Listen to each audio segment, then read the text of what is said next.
ঢাকা মেডিকেলের ঠিক পাশেই হেলথ এইড ডায়াগনস্টিক সেন্টার। অনেক রোগীর ভিড়ে ক্যামেরা দেখে নিজেকে আড়াল করার চেষ্টা করেন এক ব্যক্তি।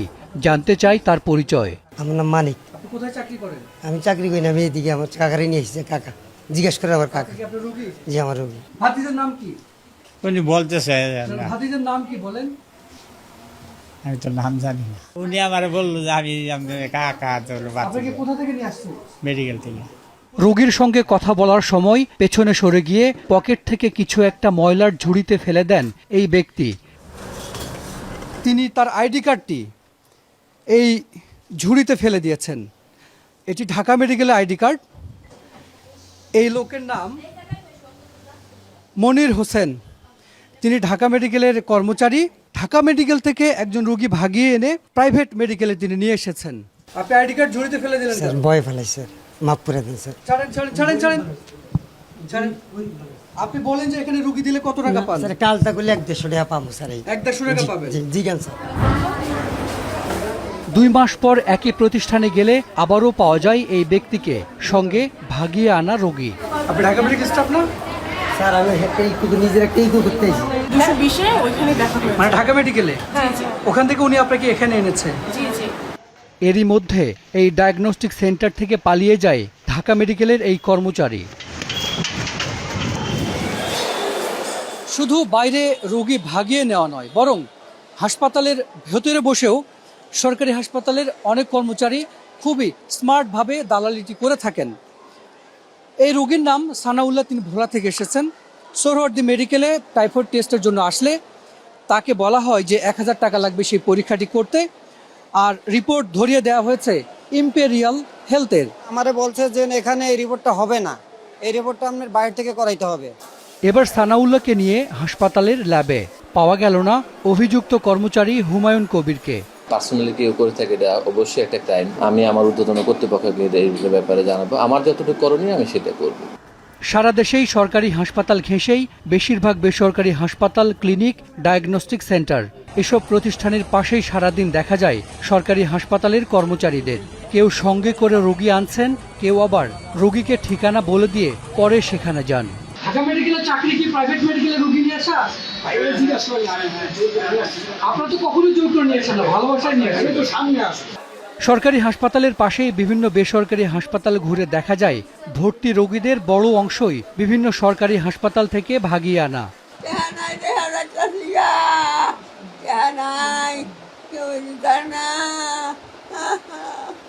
এ যেমন 80 বছরের সালেহা বেগম। ভাঙা পায়ের অস্ত্রোপচারের জন্য গাজীপুর থেকে ঢাকার পঙ্গু হাসপাতালে আনা হয় তাকে। একজন কর্মচারী তাকে পাঠায় একটি বেসরকারি হাসপাতালে। আমার মার চিকিৎসা চাই, বাড়ি তো যাবো, এই বড় মানুষলে বাড়িতে কি করবো? আমার মাঝে পয়রা দুঃখ পাইছে, আমার মার তো কিছু করার নাই। সরকারি মেডিকেলে যেসব রোগী আসেন চিকিৎসার জন্য, তাদের আসলে বেসরকারি হাসপাতালে চিকিৎসার সামর্থ্য নেই। ফলে খুবই অল্প টাকায় চিকিৎসা করবার জন্য তারা সরকারি মেডিকেলে যান, আর এরপরে সেখানকার কর্মচারী নামক যে দালাল সিন্ডিকেট এসব নিরীহ মানুষদের ভাগিয়ে বিভিন্ন বেসরকারি হাসপাতালে নিয়ে যায়। শুধু কি কর্মচারী, রোগী ভাগায় কিছু চিকিৎসকও। এবার টিকিট কেটে ঢাকা মেডিকেলের বহির্বিভাগে আমরা, সঙ্গে একজন রোগী। সার্জারি বিভাগের 3 নম্বর কক্ষে তখন ডাক্তার কাইফি আজিজ। রোগী দেখে বললেন সার্জারি লাগবে। এক পর্যায়ে আমাদের হাতে বেসরকারি হাসপাতালের ভিজিটিং কার্ড ধরিয়ে দিলেন ডাক্তারের সহকারী সাইফুল। তখন বেলা 12টা। ঢাকা মেডিকেলে আল্ট্রাসনোগ্রাফি হলেও পাঠানো হলো চানখারপুলের অ্যাক্টিভ ডায়াগনস্টিকে। সঙ্গে দেওয়া হলো একজন কর্মচারী। 1 ঘন্টা লাগবে, ঠিক আছে? এটা আরটা হচ্ছে আপনি যে 1600 টাকা লাগবে। 1 ঘন্টায় রিপোর্ট পাবেন, আমি নিয়ে যাবো, আবার চলে আসবেন আপনি চানখারপুল মোড়ে। এবার অ্যাক্টিভ ডায়াগনস্টিক সেন্টারে আল্ট্রাসনোগ্রাফির পালা। নেওয়া হলো 1600 টাকা। এখন কি হয় বলেন তো? রিপোর্ট নিয়ে ঢাকা মেডিকেলে গিয়ে পাওয়া গেল না ডাক্তার কাইফিকে। দেখা হলো তার সহকারী সাইফুলের সঙ্গে। সাইফুল ঢাকা মেডিকেল থেকে বের হয়ে আমাদেরকে নিয়ে যায় কাঁটাবনের হোম কেয়ার হাসপাতালে। কিছুক্ষণ পর এলেন ডাক্তার কাইফি। আল্ট্রাসনোগ্রাফির রিপোর্ট দেখে জানালেন হোম কেয়ারে এই সার্জারি এখনই সম্ভব। ঢাকা মেডিকেল যদি আপনাদের করতে চান, আপনাদেরকে আরো কিছু টেস্ট আছে, সেগুলো করতে হবে। ওখানে অপারেশনের ডেট নিতে হবে, আবার ওই টেস্টগুলো করতে 1,500 টাকা চলে যাবে, আবার অপারেশনের সময় 1,500 টাকা খরচ হবে। যদি বলেন এখানে আমার এখনই করে দেন, এটা আমি করে দিতে পারি, সব মিলে 8,000 টাকা খরচ হবে। আজকে হবে? এই আমি এখন করে দিই। শুধু আমাদেরকেই নয়, চেম্বার থেকে বের হওয়া অনেক রোগীকে দেয়া হচ্ছে হোম কেয়ার হাসপাতালের ভিজিটিং কার্ড। এই কার্ডটা ডাক্তার কোথায় দিছে আপনাকে? এই মেডিকেল থেকে দিছে। ঢাকা মেডিকেলের ভিতরেই? ওনার চেম্বারেই? ডাক্তার কি বললো? 70,000 টাকা লাগবে।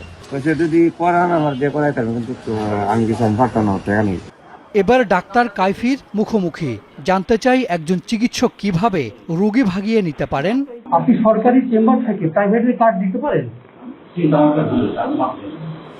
কর্মচারী থেকে চিকিৎসক, রোগী ভাগিয়ে নিতে সবাই কেন এত বেপরোয়া তা জানা দরকার। এবার চিকিৎসক সেজে অ্যাক্টিভ ডায়াগনস্টিকে ফোন। আমি ময়মনসিংহে ছিলাম, রিসেন্ট এখানে এসেছি। আপনারা টেস্টের কমিশনের পেমেন্টগুলো কিভাবে করে থাকেন? বিকাশের মাধ্যমে করি বা নগদের মাধ্যমে যেভাবে নিতে হয়, মানে সরাসরি দিলে দেখা যায় অনেক সময় মেডিকেলের ঝামেলা হয়, তো প্রতিদিনের হিসাব প্রতিদিনই আমরা দিয়ে দিই। কোনটাতে কত দিচ্ছেন আপনারা?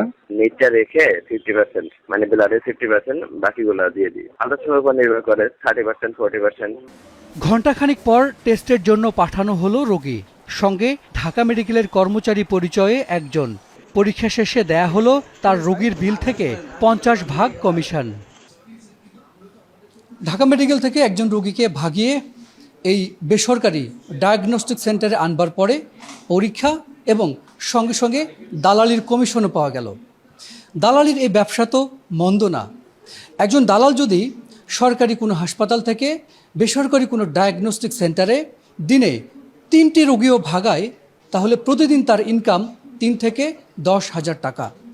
আর এটি যদি আইসিইউ কিংবা সার্জারির কেস হয়, তাহলে তো তার পকেটে যায় 10 থেকে 50,000 টাকা, যা তার 1 মাসের বেতনের চেয়েও বেশি। অর্থাৎ ভাগিয়ে নেওয়া রোগীর জটিলতা অনুযায়ী দেয়া হয় কমিশন। পরীক্ষা নিরীক্ষায় 40 থেকে 50%, আইসিইউ 18,000 টাকা, আর সার্জারি হলে 30% পর্যন্ত রোগীর বিল থেকে কমিশন পায় দালালেরা। আর সেই টাকা জমা হয় তাদের নামে খোলা আলাদা আলাদা কোডে। সরকারি হাসপাতালের কর্মচারীদের বড় অংশই রোগী ভাগানোর সঙ্গে জড়িত। অনেক সময় সংকট তৈরি করে রোগী ভাগানোর ক্ষেত্র তৈরি করা হয়, আর তাতে না বুঝে পা দিয়ে ক্ষতিগ্রস্ত হন নিম্ন আয়ের রোগীরা। ডিমান্ডটা অনেক হাই আমাদের স্বাস্থ্য ব্যবস্থার উপরে, আর সেই তুলনায় অপ্রতুল আমাদের স্বাস্থ্যের সাপ্লাইটা। সেইখানেই দালালরা সুযোগটা পায়। তো এইটার সমাধান একদিনে করা খুব কঠিন, এবং একদিকে আপনার সাপ্লাই বাড়াতে হবে, ডিমান্ডটাকে ম্যানেজ করতে হবে। বিভিন্ন সময় সরকারি হাসপাতালে দালাল বিরোধী অভিযান চালানো হয়। এতে ধরা হয় বাইরের দালালদের, আর ধরা ছোঁয়ার বাইরে থেকে যায় হাসপাতালের ভেতরের দালালেরা। হাসান মিসবাহ, যমুনা নিউজ, ঢাকা।